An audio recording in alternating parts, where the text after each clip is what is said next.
I love Star Citizen, but it's easy to get burnt out for a couple of reasons. As my title says, I am excited about the game again, but I think it's important to go over the reasons that I get burnt out in the first place to give you context as to why I'm excited again. So let's go over those reasons right now. Burnout reason number one, the game breaks a lot, and you spend a lot of time finding workarounds. It's an alpha, so I don't mind this, but there's only so much someone can take. Two, the game doesn't have any real sense of permanence yet.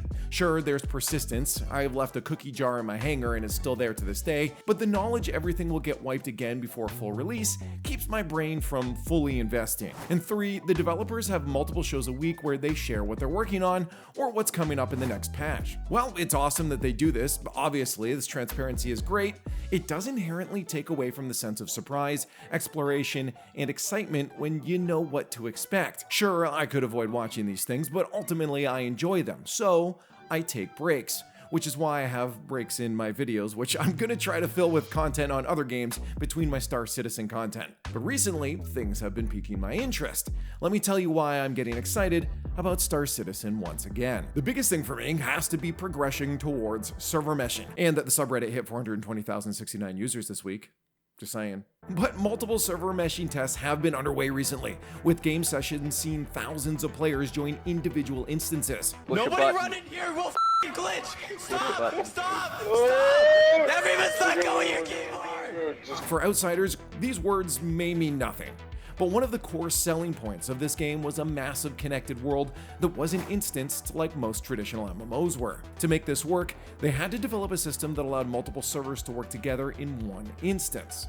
I won't get into the thick of it right now. I highly recommend checking out Space Tomato's video on it though, if you want a deeper dive into it.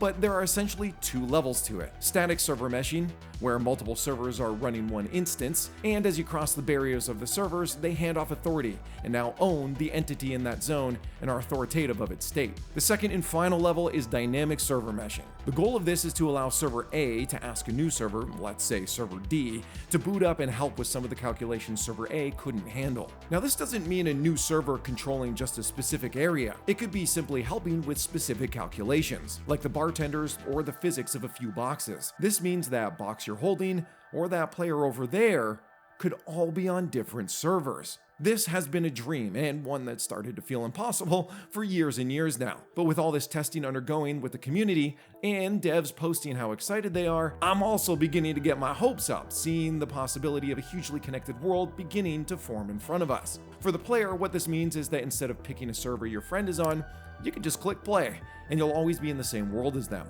Next, of course, is Pyro. Even if you barely pay attention to Star Citizen, you may have heard this name mentioned a few times. Pyro is a new star system. Currently, Star Citizen only has one system in the game.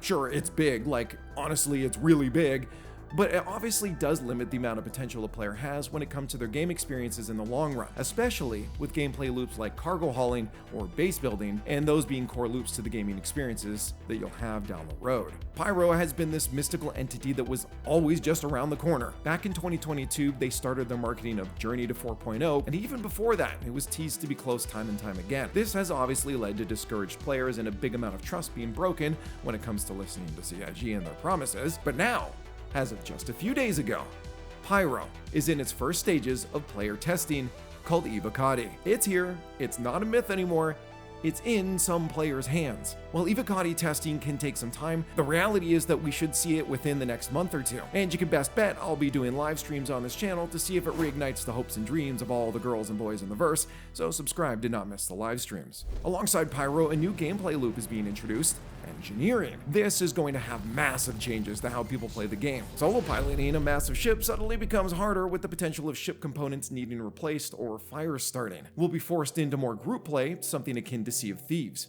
And that gets me excited. It's also going to make long quantum jumps more fun, as you'll have tasks that you can attend to, like replacing worn down components. And one day, we'll be able to poop and pee like they promised. And of course, there's the obvious rabble about CitizenCon, a yearly event where the developers show off the things they're working on and talk about the game design at a higher level. This is happening this weekend, where I'll also be doing a watch party on this channel and on Twitch, so come by and watch me either get disappointed again and laugh at me, or nerd out if the show is awesome. But here are a couple things from the schedule they released of things they're going to talk about that's got me excited for this upcoming show. First and foremost, redacted, obviously. While this could turn into a couple of things, the two most common theories I have seen and hope for are Nyx and Squadron 42. Nyx is another star system in the Star Citizen universe, and it would be awesome to see how much work the devs are getting done behind the scenes, that they release not only Pyro, but soon after Nyx as well. This would expand the game up even more, bringing back the wonder of exploration, since it wouldn't be just one new star system to explore, but two massive new spaces. But this does feel like it would be better covered in the section before, beyond Pyro. So that brings us to the other possibility I mentioned. Squadron 42, or more precisely, the rumors of a playable demo of the game at the convention.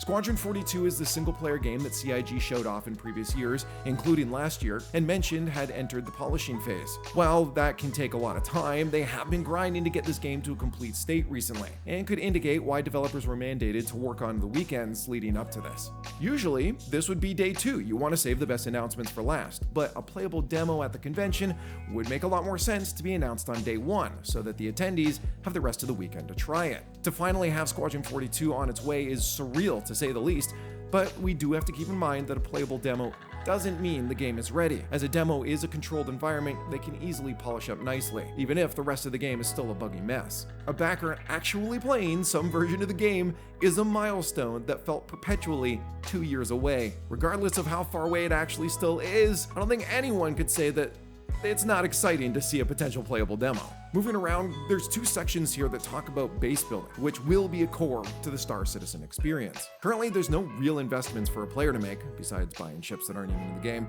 But for real, in the game, we don't have a personal space to build out and call our own besides our hangars. Personal bases are a must for release, and having the devs dive in exactly how they plan to make it work in the game is something I am very much looking forward to. Granted, I don't think we'll see any playable features yet, so let's keep those expectations realistic here. This feels like a high-level overview of their intentions rather than a showcase of progress. And Star Citizen 1.0. This also just feels like it's a showcase and more of, based on their own wording, a high-level overview of what the game is, which, to be honest, isn't a bad idea. So many people in the community seem to have either forgotten what the game is intended to be, or haven't researched the game very well, leading to complaints about stuff that had always been planned. This should hopefully lay out an easier to follow understanding of how the game will look down the road. As I mentioned in my 1.0 video, the game likely won't release with every feature ever announced, but knowing what to expect is going to be nice. While there's other cool stuff here, none of it is individually so exciting that it makes me write a video about it kind of stuff. Although I will say, evolving social features from personal one-on-one interactions to massive gatherings does sound like they're going to talk about server meshing and potentially maybe stuff like trading, which obviously is some great quality of life stuff. Again, not big enough to dive into though. So with all this said, we do need to keep things in check. For Squadron 42, I mentioned that a playable demo doesn't indicate much more than this section of the game is ready. I am hoping though that they're pretty far along and we might get a release date. I also expect this game to maybe hit a 75 out of 100 on Metacritic, but honestly I'd be happy with that. If it's a beautiful game with an average story and gameplay, I still call that a win. It will be copies sold and funding for the project I personally care about a little bit more, Star Citizen. Worst case, we know the game is going to give us some visuals that no other game has, and I'm down for a single-player screenshot simulator. Next, with base building, as I said before, I don't think we'll have much more than a high-level discussion on the design philosophy and maybe some early gameplay examples, but even then, they only started working on it at the beginning of this year. That's not a lot of time to get a fundamental feature for a game completed, so keep expectations in check. Last year, I predicted a Q1 2025 Squadron 42 release, and you know what? I'm gonna stick with it. For Star Citizen, I predicted earliest a 1.0 release in Q4 2026. That one might get pushed back a little further. I guess it depends on the progress they show us this weekend. I also covered the things that I think the game needs to have on release in this video here, so go check it out. Thank you for watching. Let me know if you feel the same in the comments below, and if you'd like to support the channel, you could join to get access to videos first and cool emotes, but it's a hard economy, so I'm just happy you watched to the end.